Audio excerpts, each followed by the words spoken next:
Jadi kan kesannya agama itu ya mau agama apa saja Mbak ya, karena memang sudah terpisah-pisah tadi itu berbeda-beda.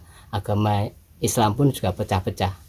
Akhirnya kan untuk yang orang Jawa sendiri kayaknya itu sayanya kan kayak antipati sama agama gitu. Jadi kadang-kadang ada yang spiritualis itu kalau saya nggak dapat dari dawuh, saya nggak akan mengikuti. Akhirnya agama itu kan akan lepas Mbak. Itu gimana menurut Mbak kata itu? Kelak sebagaimana nasionalisme Bung Karno, demikian kita merdeka. Agama itu ada Hindu, Buddha, Kristen, Islam. Mayoritas kita Islam ada. Bung Karno mikir, oh jangan jauh-jauh ini kenyataan real di negeri kita. Nah, cuma akhirnya terjadi ini dipakai alat oleh orang-orang luar untuk dibenturkan gitu. Memang ini sudah diatur waktu zaman penjajah. Mereka sudah bisa mengira-ngira apakah mereka itu menjajah itu selamanya, seperti halnya di Amerika ya, terus di Australia selamanya kan dijajah. Apakah kita begitu? Terus dia pikir, lihat dari masyarakatnya, tidak mungkin kita bisa menjajah selamanya. Nah, bagaimana kalau pada saat mereka itu lepas dari kita? Nah, itu ada skenario lagi untuk menghancurkan kita. Nah, karena kita ini ada kebinekaan di sini. Ini kebinekaan ini dipertajam. Itu cara mereka untuk menghancurkan kita. Dan mudah-mudahan saudara-saudara kita itu yang diberi alat itu sadar.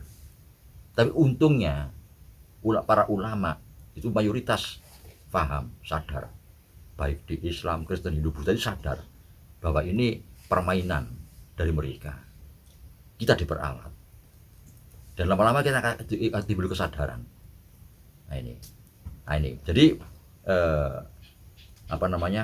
kepahaman terhadap agama masing-masing ini kalau dilembari dengan kesadaran dan pandangan-pandangan lokal, kearifan lokal ini akan menjadi tadi itu saya contohkan pertama tadi, bahwa kita ini sama saja, kita ini satu, kebinekaan tunggal ikaan. Itu yang kita harapkan. Ini yang terjadi sekarang ini, cara baru dari mereka. Sebenarnya cara ini sudah lama, cuma bukan satu-satunya cara. Mereka punya cara-cara dengan kekerasan, pemberontakan, terus gangguan-gangguan yang sifatnya kekerasan. Nah, setelah itu berkali-kali gagal, mereka pakai cara yang ini, meremat satu persatu. Nah, nilai-nilai luhur itu, sehingga timbul dari masyarakat itu antipati. Ini masalahnya. Nah, ya ini ya salah ya tidak salah. Nah, tapi kalau akhirnya semua saling menyadari, akhirnya perbedaan rasa itu tidak ada jadinya. Masing-masing saudara. Bung Karno mengatakan sebangsa, setanah air dan sesejarah. Katanya kenapa sejarah? Ilingola biyen awak dhewe padha sorone waktu dijajah. Saiki wis koyo ngene kon saya tukaran ae. Lah ini kan gitu, kok kamu itu maunya tukaran aja. Sebetulnya asli kita tidak bisa bedakan tentang warga negara itu. Tidak bisa, aslinya tidak bisa bedakan. Tapi tidak tahu mereka itu ingin berbeda. Satu contoh ya, Cina itu dengan kita satu ras Mongoloid.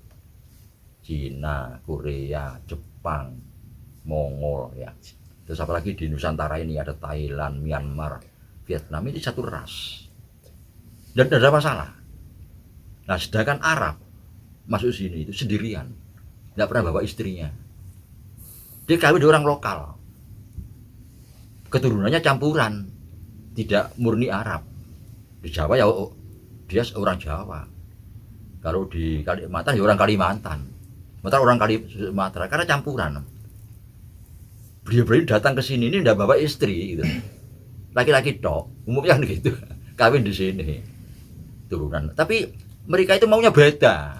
Ini masalahnya. Wong kita ini sudah menganggap mereka sama kok. Satu bangsa, satu tanah air, apalagi darahnya sama. Kalau satu ras memang sama. Tapi mereka maunya beda. Ini masalahnya. Kenapa? Dipermainkan orang. Dia mau. Dia mau dipermainkan tuh mau. Kenapa mau? Wah, di sini ada keyakinan bahwa dia itu menang. Kalau menang dia akan jadi sesuatu dan bisa mewarnai pembangunan ini, mewarnai ideologi dan sebagainya. Artinya merubah ideologi dari Pancasila menjadi bukan Pancasila. Ini sudah tidak benar. Nah, mudah-mudahan dengan gerakan anak muda sekarang ini yang melawan tentang radikalisme itu membuat mereka sadar. Karena ini cara terakhir. Bagaimana kalau mereka sadar? Kalau bosnya ini sadar, tidak mau, bosnya sudah kualan, hanya menghabiskan waktu dan tenaga serta uang, gagal terus. Masa ada mau diteruskan? Nah kita sendiri kapan bisa makmur kalau terus-menerus begini?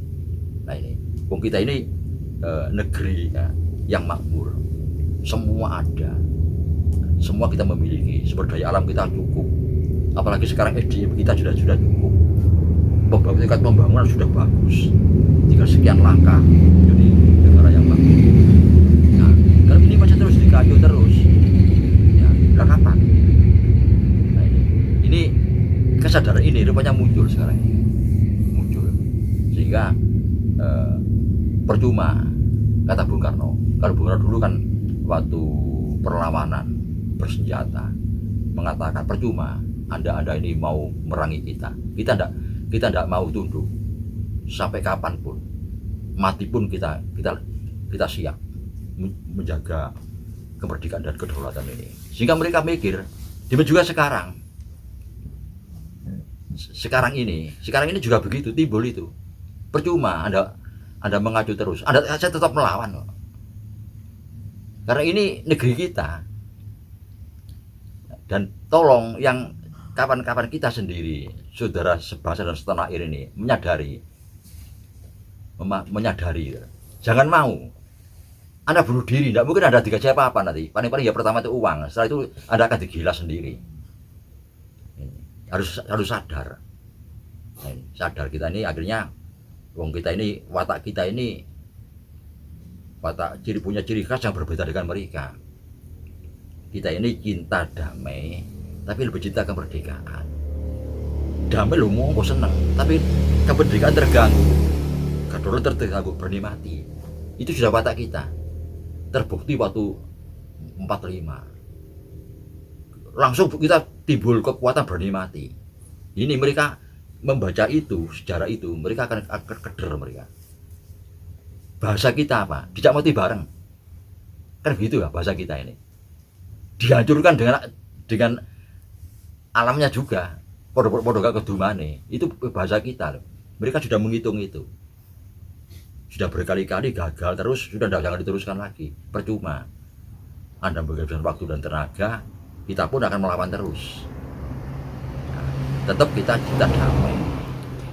Perlawanan kita, karena yang dihancurkan itu nilai-nilainya, kita pertahankan nilai-nilai itu dengan tenang, dengan aman. Mereka akan kewalahan sendiri, tidak mampu lagi menggajukan nilai-nilai keluhuran budi kita, nilai kepribadian kita yang sudah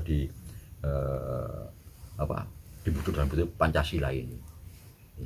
Ini yang kita kembangkan terus menerus, kita kembangkan terus, sehingga mereka tidak akan bisa berbuat apa-apa. Gitu. Ya, gini Mbah meneruskan yang tadi. Kalau di Jawa itu kan yang lebih mungkin ya lebih mendekati agama itu Buddha sama Hindu. Karena tadi ada Borobudur, Prambanan gitu. Yang terkesan bisa menyatu sama Jawa.